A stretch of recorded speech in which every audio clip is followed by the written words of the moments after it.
Yo, what's up mga sir, madam, idol? Good evening. Ayan, may nakiusap nga pala sa atin na dalawang tao na magpasalang ng itlog ng kanilang incubator. Itlog ng kanilang manok. Ito kalalagay ko lang.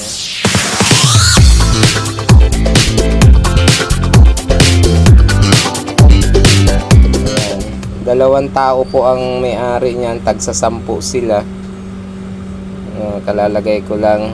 Bago nga pala natin yan inilagay ay dinisinfect muna natin ang ating incubator, nilinis kasi bagong may napisa. So dinisinfect muna natin, nilinis, pinunasan sa loob ng basang-basahan, and then in-spray natin ng alcohol. Ayan.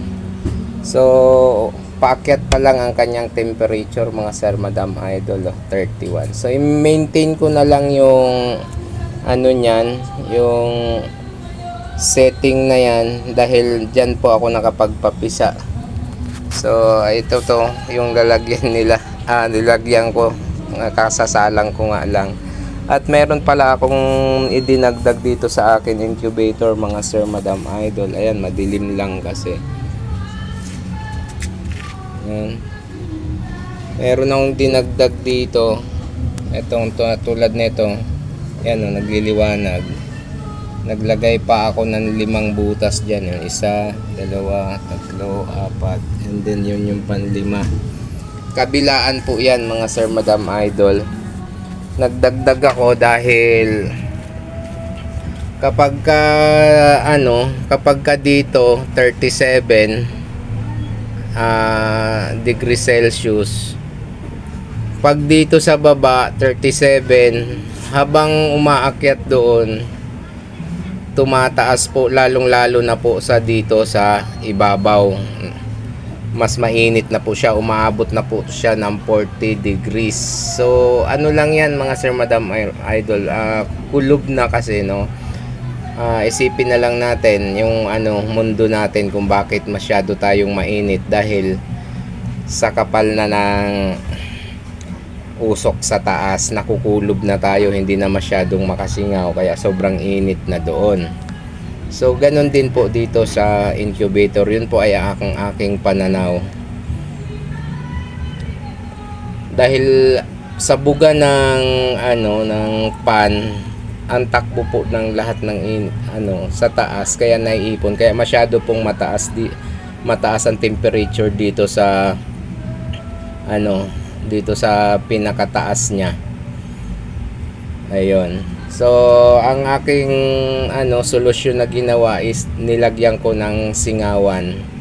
Nagdagdag ako ng 5 butas pa, kasi 4 na butas lang po meron ito, tigda 2 lang bawat tagiliran. So sobrang init naman po noon, at nagbabago-bago tayo ng setting. Ngayon naglagay tayo dun sa loob ng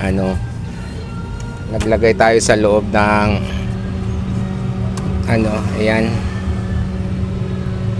thermostat, thermometer, para masukat natin. So mamaya magdadagdag pa ako ng isang thermometer, kasi dati umaabot ng 40 degrees Celsius.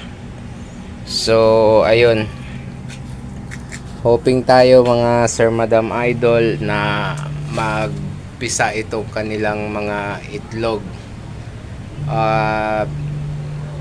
Ngayon, February 8, 2025. After 10 days, magte 10 days siya sa February 18. So magkakadling tayo para makita natin kung may similya ba yung mga itlog na kanilang pinasalang. Ayun, hindi naman natin mahindian yung ating mga kaibigan, mga sir, madam, idol, nakikiusap din. So gano'n naman tayo, kaya naman nating tumulong, bakit hindi? Pero may bayad yan. Pang kuryente, sinabi ko naman, dahil medyo mahal ang kuryente natin mga sir, madam, idol. So ito sa incubator na ito ay pangalawang salang ko pa lang yan. Yung una, yung itlog ng mga manok ko, at pinaka-testing ko yon kung makakapagpapisa ba ako dito sa aking unang gawang incubator. So happy naman ako doon sa naging result dahil nakapagpapisa tayo. Kaya lang medyo mababa yung percentage ng napisa dahil nga yun nga yung sabi ko, lagpas ng 15 days na yung mga itlog nung naipon ko bago ko naisalang. Dati-rati kasi mga sir, madam, idol ay nagpapa-incubate ako ng itlog. Ang pinaka ano ko talaga na talagang okay pa ang kanyang similya ay hindi ko po pinalalagpas ng 12 to 15 days. Yun, medyo okay pa po yun. Pero pag lumagpas na po ng 15 days, medyo tagilid na po tayo doon. Yun po ang aking experience sa sa pag ng itlog, mga sir, madam, idol, sa pagpapa-incubate ko. Yun po yung aking napapansin. Ayun. So, thank you nga rin pala sa lahat ng mga sumusuporta sa atin, na patuloy na sumusuporta. Ayan. Hitting pa tayo.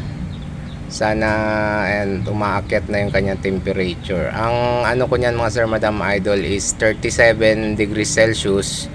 Mag-o-off ang kanyang pan at ilaw.